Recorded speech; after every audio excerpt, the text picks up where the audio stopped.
Hello, everyone. I want to welcome you to my YouTube channel. I have a special guest today. His name is Doug Keehn, and he happens to be a commercial airline pilot who wrote a book that is absolutely fascinating. It's called Where Dolphins Walk, and it's his memoir. He actually spent some time living in South America, which he's going to share some stories with us about. And he's a world traveler.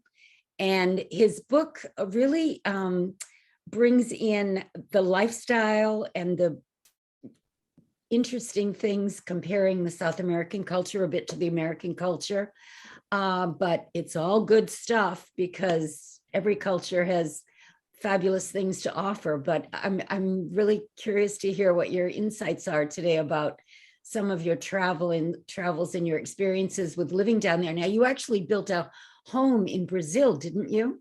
Yes. Hi, Rebecca. How are you today? Good. Yes, I did build a home in a city called Florianopolis, which is in the southern part of Brazil. It's about an hour flight south of Sao Paulo. Mm, mm, mm. And how long did you live down there? I lived there for almost 7 years. Wow, that's Yeah, quite a while. yeah, it was an interesting experience. I really enjoyed it, and I was blessed with really great friends and nice neighbors. Uh-huh. And you talk about in your book the openness of the people, and you know, the how they would sometimes you go out for coffee in the morning and they'd pay for your coffee just because you were visiting. Well, remember now that was, you're very astute to point that out. That was in many of the countries in Latin America that I visited: Peru, Argentina, Uruguay, uh, and Brazil, of course, Trinidad. Yeah, you go to these places and strangers would come up and start to talk to you, and before you know it, you were engaged in a pretty friendly conversation. So yeah, they're very outgoing people. Nice, nice. So what exactly compelled you to move down there? Because you were so drawn to the culture, or you wanted to change? I actually began flying down to South America out of Miami.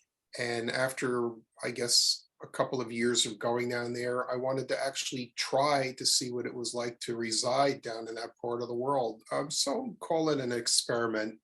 Um, and I think it was a very good move on my part. I really gained a lot of insights and learned a great deal about myself and about how other people view us and themselves in the world. So Hmm. it was interesting. Yeah. Would you say living there was a positive experience? Oh, without a doubt. Yeah. I know that sounds maybe to some people kind of a crazy statement, but it was worth every minute. Nice. Were there many Americans living near where you lived in Brazil, or was it Not mostly? not many, but there were some. There were more Europeans than Americans down there. Ah, Not many Americans, no. I think Americans generally, the expats are in mostly in Mexico and Central America and Ecuador, I believe. That's where most of the American pats are in terms of the Southern Hemisphere. mm-hmm. Not Yeah. so many in Brazil. Okay. Wow. So you weren't actually actively flying as a pilot while you were living there, or were you commuting? For some time I was commuting, and for some time I took some time away from flying as a pilot. So it was a little bit of each. Uh-huh. Yeah, a little bit of each. Yeah. Yeah. Well, there were quite a few stories in your book that really stuck out in my mind. Like I told you, I love that story of the woman who hit your bicycle Right, and took right. you in. I thought that was so sweet. Well, actually, she didn't hit my bicycle. I was riding my bike and it was my fault. I actually ran into a car coming in the opposite direction, totally destroyed the bike, and I got kind of messed up myself. And a lady who saw it took me in and up to her apartment and made sure I was all cleaned up and bandaged and made sure I was okay to make it home. really quite remarkable. A total stranger, didn't want anything from me at all, just wanted to help. Nice. Yeah, That's very, nice. very sweet. Yeah. And you also mentioned, well, for instance, when you did go to a doctor one time, he didn't even want to charge you anything. Right. It was on a Sunday morning of all things, and I had quite a pain, and so I went downtown, which was from where I lived about a 30-minute drive. I went into the local hospital, and fortunately for me, a young doctor who was sort of okay with English took me in. Uh, they don't ask anything about medical insurance. They don't care about any of that stuff. The first thing they ask you is what the problem is and what they can do to help you. And long story short, he helped me, prescribed some medication, got me out of there, made sure I was okay, followed up with a telephone call. And when I went to pay, I asked him how much I owed him, and he said nothing. And I was really kind of in shock. Wow. That He, is he pretty wouldn't amazing. accept any money. He just wouldn't. Wow. Oh, that's different. It's different. Yes, it is different. Yeah. And Well, the healthcare, is pretty good down there. the what's pretty good? The healthcare, it's actually pretty good. Really? Yeah. Interesting. Yeah. Hmm. They have some Well, very, really capable doctors and nurses down in that part of the world. yeah, well, I used to fly parts of South America myself, and I know I heard very positive things from some of the expats that were living in Costa Rica. I used to fly to a lot, and they said, yeah, there was a lot of good things about the medical situation and below the equator. Right. Yeah. Well, but the main reason I wrote this book was to try to make a real difference in people's lives and perceptions. I really wanted to make a difference. And as I've explained to you, in person, that there is no right versus wrong in the book. There is no politics. There are no religious points of view in here. I purposely try to leave out as much of my personal viewpoints and leave everything up to the reader to take from the story and the journey what they feel may affect them in their lives. It's not one culture versus another culture. It's just explaining and exposing different ways of looking at things, and Mm-hmm. that pretty much encapsulates it. Yeah. But you would definitely recommend, if people have the opportunity to go live in a different culture for a while, that it could be. I would. And as you know, many Americans just don't have the opportunities to travel. They don't. They Right. weren't blessed with a lot of fortunes that you and I were in our occupations. And so, sure, if they can, it's really quite an experience to see how other parts of the world live, how they view things. And I'm very, very confident that the readers will be very pleasantly surprised. Mm-hmm. Oh yeah, I couldn't put the book down. I thought it stories. I felt like I was actually there with you in South America, Rio de Janeiro and Ecuador and some of the places you were visiting. And I love the way you describe, some of the meals you had. You thought the food was really good down there, right? Yes, the food is superb. Yeah. And, Nice. and of course, I don't want to paint a false picture. Needless to say, these countries and populations have their problems. Some of them are quite bad, but there is another side to it. And the Mhm. other side is there's a reasonable amount of people throughout Latin America that are quite happy, that enjoy their lives, and are living a really nice life. We do see on the media many people escaping violence and extreme poverty, political persecution, and so forth. Absolutely. No doubt about it. They have a percentage down in that part of the world and in other places in the world that certainly want to escape a lot of problems. Flip side, though, as I mentioned a moment ago, is that what you don't see is there's this large segment of people that are quite happy in where they live.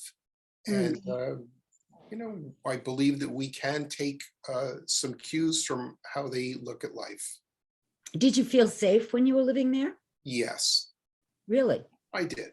That's nice. Mhm. I Mm. felt safe. And you learned the language. You were able to communicate. I was. I'm certainly rusty now at it, but when I was there, yes. And I mean, you have to learn their language, Now they speak Portuguese in Brazil, Portuguese. Mhm. right? Yeah, Yeah. yeah. And in where I lived, there were a reasonable amount of people that spoke German because a lot of Germans after the war settled in the southern part of Latin America. Right. Yes. I used to fly into Argentina and there was a big German population there. Yes. Yeah. And the further south you go, the more you see this. Hmm. But Well, I loved in Argentina the way they really enjoyed going out later in the evening to dinner. And of course they do the siesta down there, don't they? In most of the South American countries where they take the nap in the afternoon. mm, I don't really, you don't really see that as much as you'll see in Spain. Okay. Yeah. But they certainly have a laid back approach to life. And when you mentioned you saw people going out to dinner, when, for example, when you go out to for a cup of coffee, even in Recoleta, an area of Buenos Aires, if you have a cup of coffee, it's perfectly acceptable just to sit and have a cup of coffee and talk with your friends for hours, and they leave you alone. There's no pressure. It's just a nice, easy, relaxing time. And you will Mhm. see many places in Latin America where families, which is very important, the family unit out to dinner and celebrating together. Right. I would meet people too that were planning to go back to Argentina just to take tango lessons. They were so taken by the tango and the beauty of the dance. Yeah, it is beautiful to watch. I did it many times. I watched several live tango shows down there, and it was really quite remarkable. It is something. Yeah, I caught some myself. Yeah. Yeah. Well, that's exciting that you went down there and spent so much time and really got into the culture. Do you have an urge to go live overseas again, or do you think you'll be staying in the US? Um, I think I can see myself living overseas again, maybe not permanently, but I certainly keep an open mind. I always like to think outside the box, and I'm always open-minded about living outside the United States. And sure, my answer is who knows? You never know what life's going to throw you, but I certainly wouldn't sit here and tell you, no, I'm only going to stay here. No, I can see myself residing outside of America again for a time.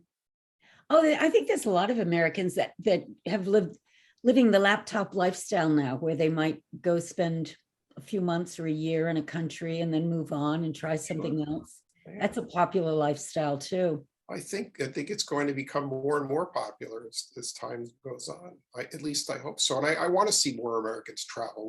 We really need to. As a It's a culture, we wonderful. really need to see how a lot of the world thinks about us.